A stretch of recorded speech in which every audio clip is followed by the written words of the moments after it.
Missiles in the sky, cities bracing for impact, a region on fire. The headlines tell us how it started. But what if they're wrong?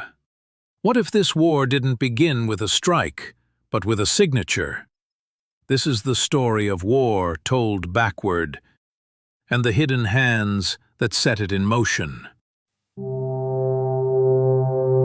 On June 21, 2025, the United States and Israel launched coordinated strikes on Iran's nuclear infrastructure.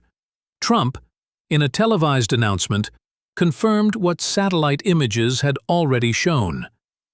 The sites were no longer a threat. A short time ago, the U.S. military carried out massive precision strikes on the three key nuclear facilities in the Iranian regime: Fordow, Natanz, and Esfahan. The answer starts a week earlier. Israel had already begun quietly softening Iran's defenses. In a bold, covert operation, Mossad agents smuggled in suicide drones to take out air defense radar sites across Esfahan and Qom.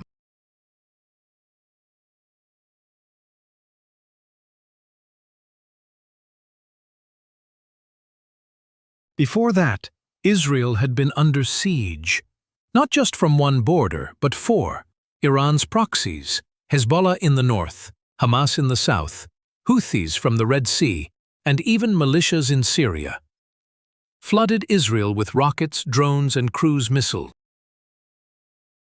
الله أكبر الله أكبر الله أكبر الله معكن الله معكن الله معكن الله معكن الله معكن الله معكن الله معكن الظالمين الظالمين الظالمين الظالمين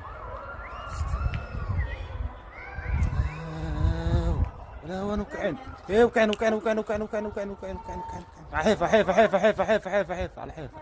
But none of it would have escalated without October 7th. That morning, Hamas militants breached Israeli defenses with paragliders, drones, and ground assaults.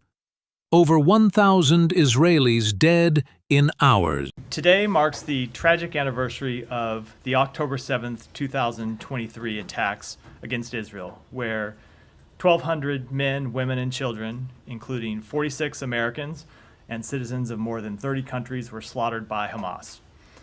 October 7th, 2023 was, of course, also the day when Hamas took 254 people hostage, including 12 Americans. An estimated 101 of those hostages still remain in Gaza, including 7 Americans: Itay Chen, Judith Weinstein, Gad Hagay, Eden Alexander, Keith Siegel, Sagi Dekel Chen, and Omar Nutra. Hamas should release every one of these hostages immediately, and the United States will not rest until they are returned to their families. Hamas's attacks on October 7th launched a war that continues today, with tragic consequences for the Palestinian people. As the Secretary said in his statement this morning, the United States mourns the death of every innocent who died on October 7th and in the year since, and we are determined to continue to work for a ceasefire agreement that brings the hostages home, alleviates the suffering of the Israeli and Palestinian people, and ultimately brings an end to this war. In a speech just days before his son Hirsch Goldberg Poland was murdered by Hamas, his father Jonathan Poland said, "There is a surplus of agony on all sides of the tragic conflict in the Middle East. In a competition of pain, there are no winners. It is far time to end this conflict and to begin the work for a common future for Israelis and Palestinians with equal measures of security, dignity, opportunity, and freedom." Just weeks before, the Biden administration released $6 billion in frozen Iranian assets in exchange for 5 American hostages. A short time ago, the U.S. military carried out massive precision strikes on the three key nuclear facilities in the Iranian regime: Fordow, Natanz, and Esfahan. We blamed Trump for pulling the trigger. We blamed Israel for moving first. We blamed the UN for doing nothing. Just weeks before, the Biden administration released $6 billion in frozen Iranian assets in exchange for 5 American hostages.